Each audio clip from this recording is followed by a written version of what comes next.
전도서에 보면은 때에 대해서 이야기를 하고 있습니다. 태어날 때가 있으면 죽을 때가 있고, 시작을 할 때가 있으면 마칠 때가 있고, 씨를 뿌릴 때가 있으면 거둘 때가 있고, 기뻐할 때가 있으면 슬퍼할 때가 있고, 때에 관해서 계속해서 말씀을 합니다. 맞습니다. 신앙생활은 때라고 할 수가 있습니다. 때. 하나님의 그 때를 기다리면서 준비하면서 변화가 일어나는 것. 이것이 바로 하나님께서 계획해 놓으신 때죠. 그래서 인생에는 말을 해야 될 때가 있고 침묵을 해야 할 때가 있습니다. 행동을 해야 할 때가 있고 기다려야 할 때가 있습니다. 믿음은 단지 용기 때문만이 아니라 하나님을 신뢰하고 행동을 하는 것이 아니라 그 때를 기다리는 것이라고 할 수가 있습니다. 사실 지금도 우리는 하나님의 때를 기다리고 있죠. 예수님의 재림하실 그때.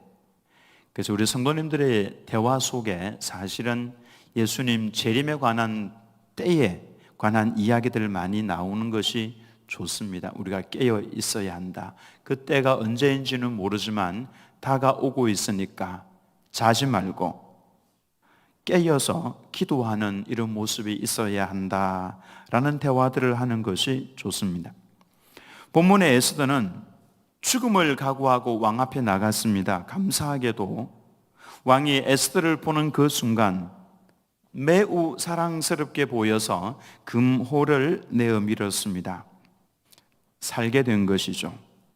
그러면서 왕이 이렇게 말합니다. 왕후 에스더여, 그대의 소원이 무엇이며 그대의 요구가 무엇이냐? 내가 나라의 절반이라도 그대에게 주겠노라. 왕후에게 무슨 소청이 있기 때문에 왕 앞에 목숨을 걸고 나왔다라고 하는 것을 왕은 이미 알고 있는 것입니다. 목숨을 걸어야 할 정도의 심각한 소원이 왕후의 마음에 있다라고 하는 것을 직감을 하고 있는 것이죠. 근데 왕이 했던 이 말 정말 멋있지 않습니까? 그대의 소원이 무엇이냐? 나라의 절반이라도 그대에게 주겠노라. 네, 저도 제 아내에게 이런 말 해주고 싶습니다. 그대의 소원이 무엇이냐? 나라의 절반이라도. 근데 제가 나라가 없어서 그게 좀 한이지만은 아쉽습니다. 자, 왕에게서 이와 같은 이야기를 들었다면은 여러분 같으면 어떻게 하겠습니까? 당장 그 자리에서 왕이여, 저 악한 하만이 우리 민족을 죽이려고 계략을 세워서 지금 진행을 해나가고 있습니다. 이렇게 말하는 것이 맞지 않겠습니까? 놀랍게도 에스더는 그렇게 하지 않았습니다. 잔치를 한번 열었습니다. 그 잔치에 하만과 함께 오십시오. 그리고는 그 잔치에서 물어봅니다. 그대의 소원이 무엇이냐? 나라의 절반이라도. 이 말을 계속 반복하는 거 보니까요, 그 줄 마음은 없는데 그냥 하는 말인 것 같아요. 똑같은 표현을 또 합니다. 그런데 내일도 잔치를 열 테니까 이 하만과 함께 잔치에 오시면 좋겠습니다. 소원을 그렇게 이야기를 했습니다. 그렇게 해서 하루를 더 기다리게 되는 것이죠.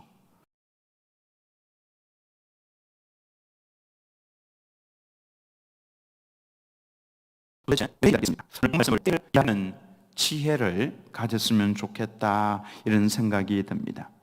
먼저 첫 번째로, 믿음은 조급함이 아니라 하나님의 시간을 신뢰하는 겁니다. 하나님의 시간을 신뢰하는 것. 조급하면은 일이 잘못될 수가 있습니다. 우리는 기다리는 것을 싫어합니다. 그래서 응답도 빨리 받고 싶어 합니다. 빨리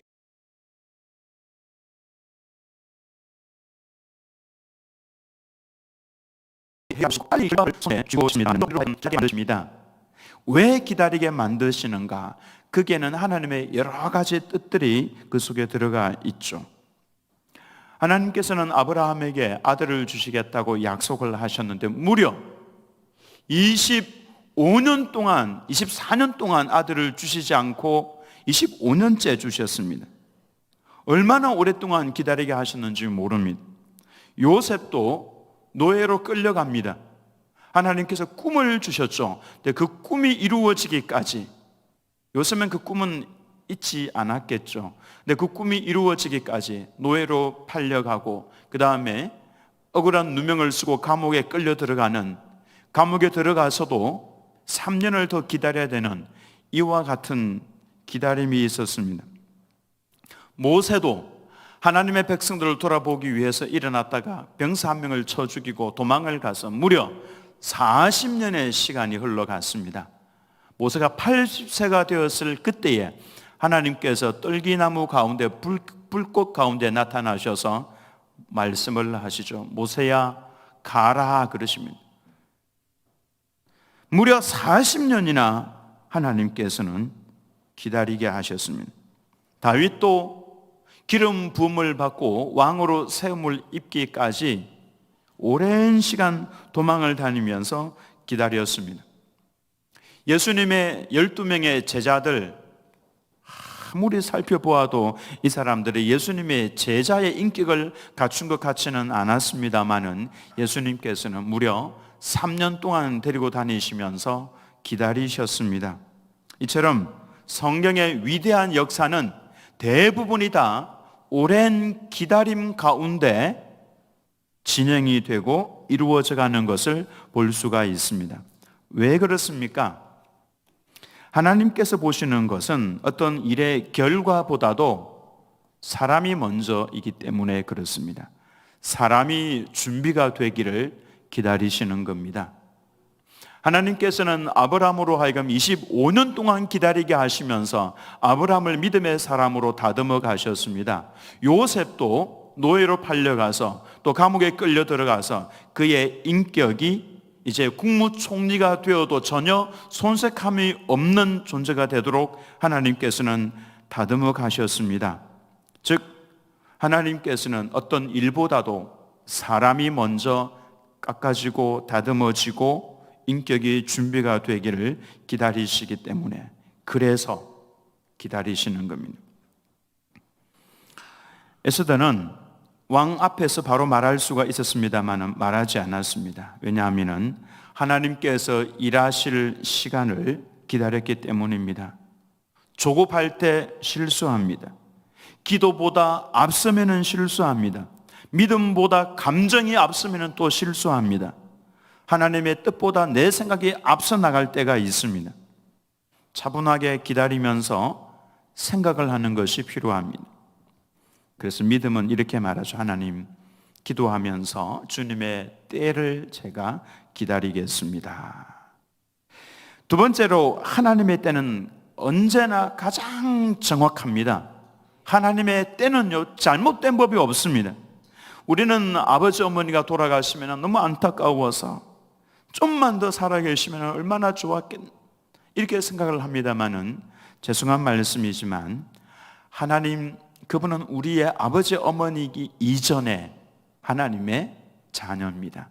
하나님께서 만드셔서 이 땅에 보내신, 누구보다도 그 아버지 어머니를 사랑하시는 그분의 아버지가 하나님이시죠.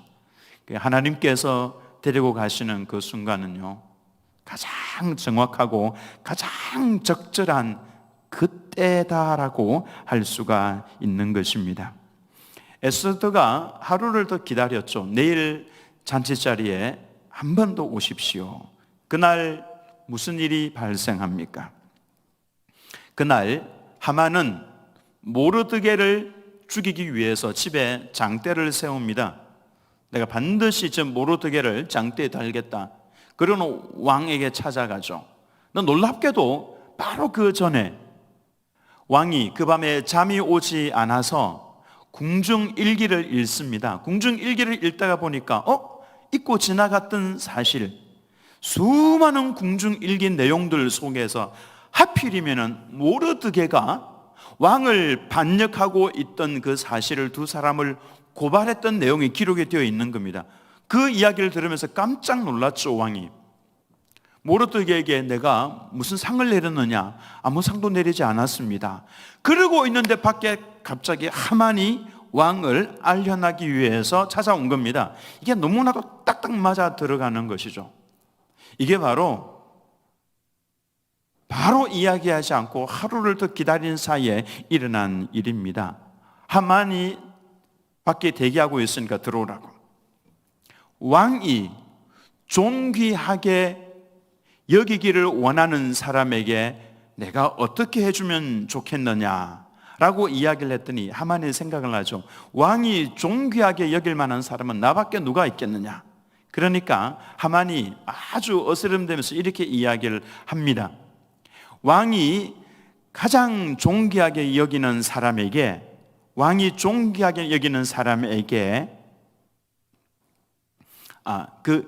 존귀하게 여기를 원하는 그 사람에게는 왕의 옷을 입히고 왕복을 입히고 왕이 타는 수레에 태우시고, 그리고 또 왕이 존귀하게 여기는 사람의 손에 그 말을 어긋게 해서 가면서 왕이 존귀하게 여기기를 원하는 사람은 이렇게 합니다 라고 소리 지르면서 도성을 한 바퀴 빙 돌라고 그렇게 이야기를 했죠, 하만이.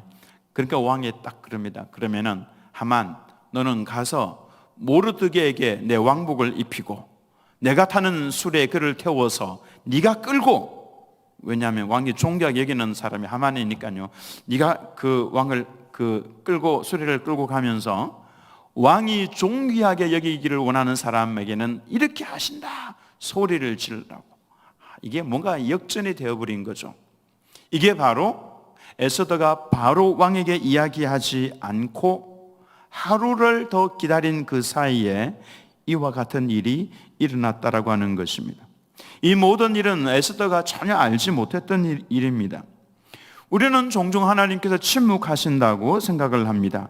기도해도 응답이 없는 것 같고 상황은 변하지 않는 것 같고 문은 계속 그대로 닫혀 있는 것 같습니다만은 하나님께서는 그 침묵 속에서 반드시 일을 하고 계신다라고 하는 것입니다. 씨앗이 보이지 않는다고 해서 일 안 하는 것이 아닙니다. 땅 속에서 계속 꿈틀거리면서 자라나고 있는 것입니다. 이처럼 하나님의 역사는 보이지 않는 곳에서 우리가 기다리는 그 동안에 진행이 되는 것입니다. 그래서 우리가 드리는 이 기도도 하나님께서 때를 기다리고 있는 것입니다. 때를 기다리고 있는 동안에 기도를 멈추어 버리면 안 되고 계속해서 기도 생활을 해 나가야 하는 것이죠. 그리고 이 기다림은 우리 믿음의 가장 깊은 표현이다라고 말씀을 또 할 수가 있습니다. 왜냐하면 기다림은 통제권을 하나님께 내어드리는 것입니다. 내가 할 수 없음을 하나님께 인정하고 내어드리는 것이죠. 내 계획보다도 하나님의 계획이 더 옳다라고 하는 것을 인정하는 것입니다. 에스더는 왕후였습니다. 그러나 상황을 통제할 수가 없었죠. 그러니까 할 수 있는 것은 하나님을 기도하면서 기다리는 것뿐이었습니다. 그 기다림이 유대 민족 전체를 살렸던 것입니다. 이처럼 우리는 기다림을 조급해서는 안 됩니다. 좀 느긋하게 기도하면서 초조해하지 말고 기다리는 것이 필요합니다. 이런 말씀이 있죠. 하나님의 시간은 천천히 가는 것 같지만은 확실하게 간다, 이런 표현이 있습니다. 맞습니다. 천천히 가는 것 같지만은 가장 정확하게 가는 것입니다. 마지막으로 하나님의 때를 기다리는 사람은 결국에는 하나님의 영광을 보게 됩니다. 에스더는 기다렸습니다. 그리고 하나님께서는 가장 완벽한 시간의 역사를 하셨습니다. 나중에 하만은 무너지고 하만이 모르드게를 달리고 세웠던 장대에는 하만과 그의 아들들이 달렸습니다. 그리고 모르드게는 왕 바로 밑에 권력자가 됩니다. 유대민족은 극적으로 구원을 받았습니다. 하나님의 섭리는 기다리는 성도에게 이와 같은 모습으로 나타난다라고 하는 것입니다. 에스더서에는 하나님이란 단어가 단 한 번도 나오지 않습니다만은 하나님께서는 이처럼 모든 장면들마다 다 그 장면 속에 계셨습니다. 잠 못 이루는 밤에도 하나님 그 속에 계셔서 왕으로 하여금 궁중 일기를 읽게 하셨고, 에스더의 눈물 속에도 계셨고, 모르드게의 통곡 속에도 하나님께서는 계셨습니다. 하만의 교만 속에도 하나님께서는 계셨습니다. 우리 인생도 마찬가지입니다. 하나님이 보이지 않을 때가 있습니다. 하나님께서 침묵하시는 때가 있습니다. 그러나 기억하시기 바랍니다. 그때도 하나님께서는 반드시 보고 계시고 때를 기다리고 계십니다. 이를 향하는 여호와, 그것을 지어서 성취하는 여호와, 그 여호와가 이르노라 너는 내게 부르짖어라. 내가 네게 응답하겠고 네가 알지 못하는 크고 은밀한 일을 내가 너에게 보여주겠다라고 하셨습니다. 그러므로 조급해하지 마시고 기도의 자리에 나오시기 바랍니다. 하나님의 시계는 멈춘 적이 없습니다. 조금 느린 것 같아도 한 번도 늦은 적이 없습니다.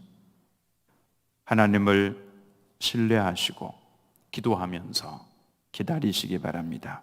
하나님의 때가 오면은 도무지 열리지 않을 것 같던 그 문이 열립니다. 눈물이 기쁨으로 바뀌어져서 춤을 출 때가 있을 겁니다. 절망이 놀랍게도 소망으로 바뀌어집니다. 그리고 그곳에 하나님의 영광이 나타납니다. 누구에게 이와 같은 역사가 일어나냐면은 기도하면서 하나님의 때를 기다리는 성도입니다. 그래서 지금 이 순간 조급해하거나 빨리 결과물이 나타나지 않는다고 해서 흔들리지 마시고 길게 보시면서 하나님의 때를 기다리며 오늘도 기도하시고 내일도 기도하시고, 그러다가 하나님의 영광을 바라보고 하나님의 영광 속에 동참하는 우리들은 교회 모든 성도님들 다 되시기를 예수님의 이름으로 축원합니다.